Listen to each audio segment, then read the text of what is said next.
અરવલ્લી જિલ્લામાં અક્ષય તૃતીયા એટલે કે અખાત્રીજના શુભ દિવસે ખેડૂતોએ પરંપરાગત રીતે નવા કૃષિ વર્ષનો પ્રારંભ કર્યો છે। અરવલ્લી જિલ્લામાં દર વર્ષની જેમ આ વર્ષે પણ અખાત્રીજના પાવન દિવસે ધરતીપુત્રોએ નવા કૃષિ વર્ષનો ઉમંગભેર પ્રારંભ કર્યો હતો। વર્ષો જૂની પરંપરા મુજબ ખેડૂતોએ પોતાના ખેતીના ઓજારો તૈયાર કર્યા હતા અને બળદોને શણગાર્યા હતા। નવા પોશાકમાં ખેડૂતોએ ખેતરમાં જઈ હળોતર કરી ખેતીનું મુહૂર્ત કર્યું હતું। જિલ્લાના ઇસરોલ પંથક સહિત અનેક વિસ્તારમાં ખેડૂતો એકત્ર થઈ ટ્રેક્ટર અને હળ સાથે ખેતરમાં ઉતરી ગયા હતા અને સમૂહમાં ખેતીનો પ્રારંભ કર્યો હતો। આધુનિક યુગમાં ટ્રેક્ટર હોવા છતાં ખેડૂતોએ પરંપરાગત રીતે બળદ વડે હળ ચલાવી આ પ્રાચીન પરંપરા જીવંત રાખી હતી।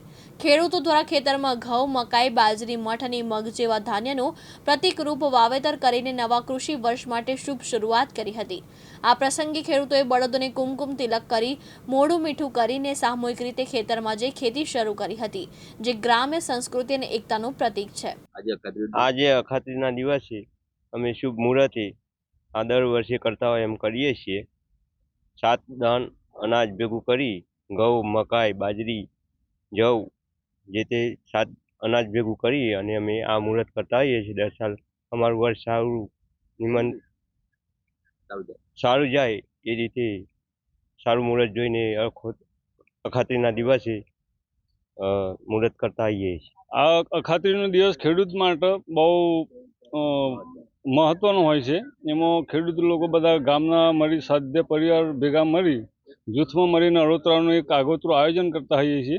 એમાં 7 ધાન્યને ભેગા કરીને ધરતી માતાને પૂજન કરી અને એમાં ધરતી માતાને અર્પણ કરીએ છીએ કે આવનારું વર્ષ અમારા માટે શુભદાય અને લાભદાયક રહે અને સારું નીવડે એવી ભગવાનને અમે પ્રાર્થના કરીએ છીએ। આજે અખાત્રીજના દિવસ એટલે પવિત્ર દિવસ ખેડૂતો માટે અને મેં પરમ પૂજ્યનીય દાદાજીએ એક પ્રયોગ આપ્યો કૃષિનો, યોગેશ્વર કૃષિનો પ્રયોગ। અને એ પ્રયોગ એટલે કે જે ખેડૂતની આવડત છે એ આપણે ભગવાનના ચરણે ધરીએ એટલે જે યોગેશ્વર કૃષિનો પ્રયોગ સ્નેહનું મિલન એટલે એકબીજા જોડે પ્રેમ ઊભો થાય એટલા માટે એક ખેતર ભગવાનનું હોય અને એ ખેતરમાં બધા ગામના ભાઈઓ બધા ભેગા થઈ અને પૂજન કરે છે અને એ ખેતર ભગવાનનું ખેતર હોય એ ખેતરનું પૂજન કરી અને બધી પોતાની જે આવડત હોય એ પ્રભુના ચરણે ધરવાની એટલે આ યોગેશ્વર કૃષ્ણનો સરસ પ્રયોગ દાદાજી આપ્યો છે અને એમાંથી ખેડૂતોનો એકબીજાનો પ્રેમ વધે છે। અખાત્રીજનું શું મહત્વ?